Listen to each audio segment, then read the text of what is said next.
Salut à tous, c'est Giga Content, j'espère que vous allez bien, j'espère que tu vas bien. Si tu es nouveau sur ma chaîne, bienvenue à toi. L'iPhone 15 ou tout autre iPhone d'ailleurs ne sait pas faire ça. C'est quoi ça? Eh bien ça, c'est des fonctions originales d'un smartphone les amis. Dans cette vidéo, je vais tester un smartphone pas comme les autres.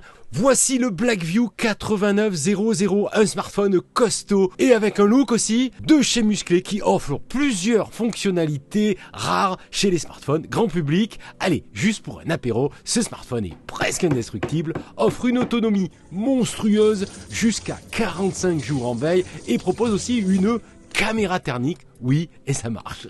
Je vous en parle plus tard en détail, je n'ai jamais vu ça auparavant sur un téléphone tout simplement, voilà. Mais d'abord, vous en avez l'habitude, pensez à vous abonner, à partager et à mettre le pouce en l'air. Pour chaque interaction de votre part, une balai d'un boss est sauvée. Vous retrouvez le lien d'achat du joujou dans la description, avec en plus un petit code promo rien que pour vous.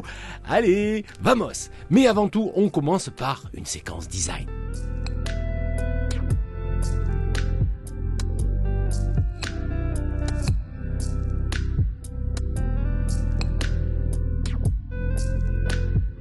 Il a son style, moi je trouve. Allez, on ouvre la boîte du BV8900. On sort le câble de charge USB Type C. Il y a aussi un chargeur à l'intérieur. Ah, ça c'est assez rare de nos jours. Il délivre en fait une charge de 33 watts pour info. Allez, on découvre le Blackview BV8900. On retire le blister, la protection d'écran. Et voilà, première découverte, un bouton orange.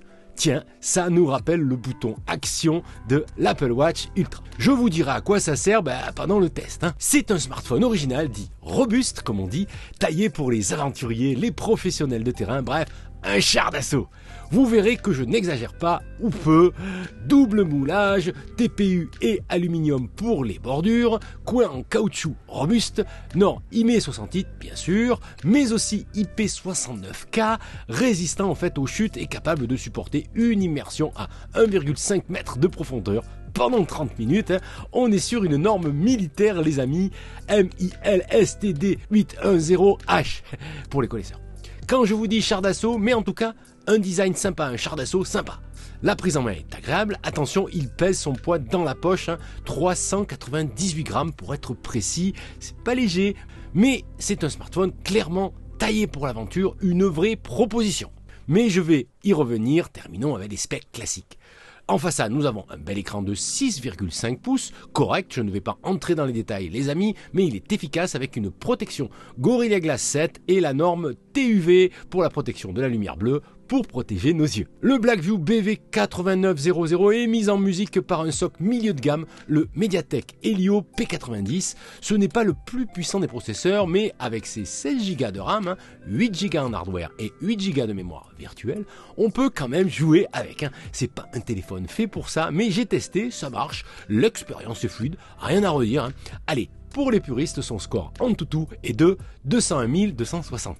Ça, c'est pour les connaisseurs. Côté stockage, on est confortable, 250 Go sont disponibles et en plus via une carte micro SD, on peut booster le joujou jusqu'à 1 Tera. C'est de plus en plus rare sur les smartphones, un bon point. Le joujou tourne sous Android 13 avec une sorte de surcouche Blackview docOS 3.1 qui offre notamment des applications intéressantes. J'aime bien la caisse à outils avec une boussole, un outil de mesure, un sonomètre, une loupe, un inclinomètre, un niveau, un baromètre, bref, un smartphone pour les pros du bricolage et les aventuriers. Je me répète. L'expérience est fluide, presque 100% Android, donc à noter aussi que vous avez la reconnaissance faciale et le lecteur d'empreintes sur le bouton d'allumage pour déverrouiller le joujou. Ça fonctionne pas mal, tout va bien. Le lecteur d'empreintes est un peu sensible, je teste le joujou que depuis une semaine, on doit pouvoir s'y faire.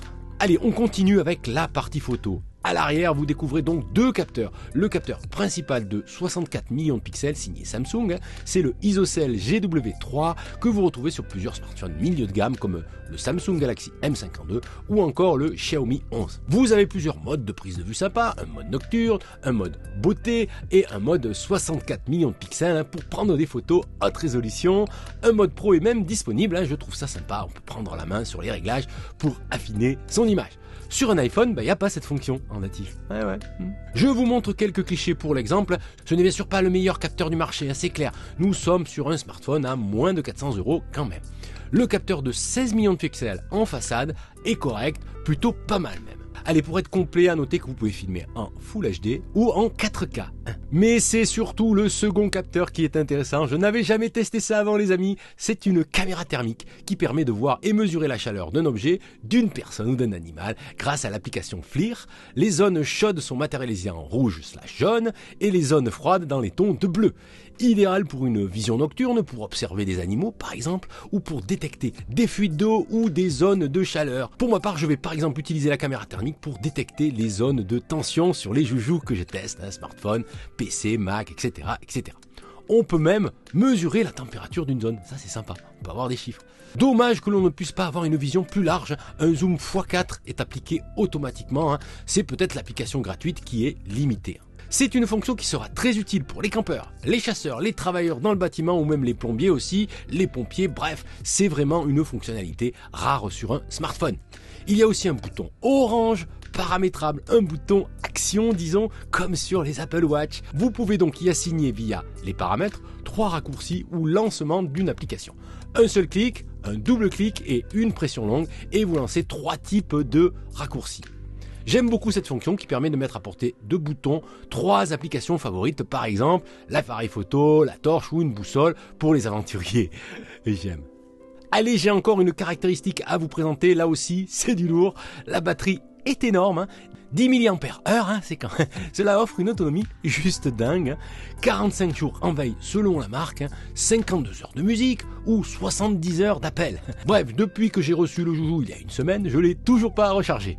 Il me reste encore 40%. C'est vraiment un point fort que vous ne trouvez que sur ce type de smartphone robuste, une catégorie peu répandue en France.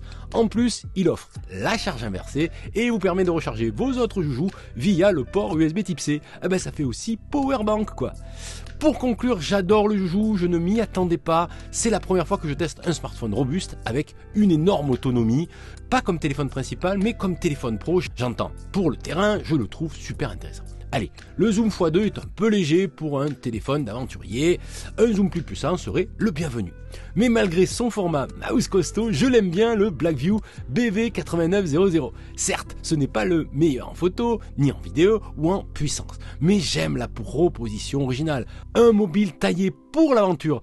Ça me donne envie de partir loin avec mon sac à dos. Voilà ce que je pouvais vous dire sur ce smartphone pas comme les autres, le Blackview BV8900. Si ça vous dit, le lien d'achat est dans la description avec un petit code promo, je vous le rappelle. Prenez soin de vous, résistez à la nouveauté, à demain ou à plus tard. Salut!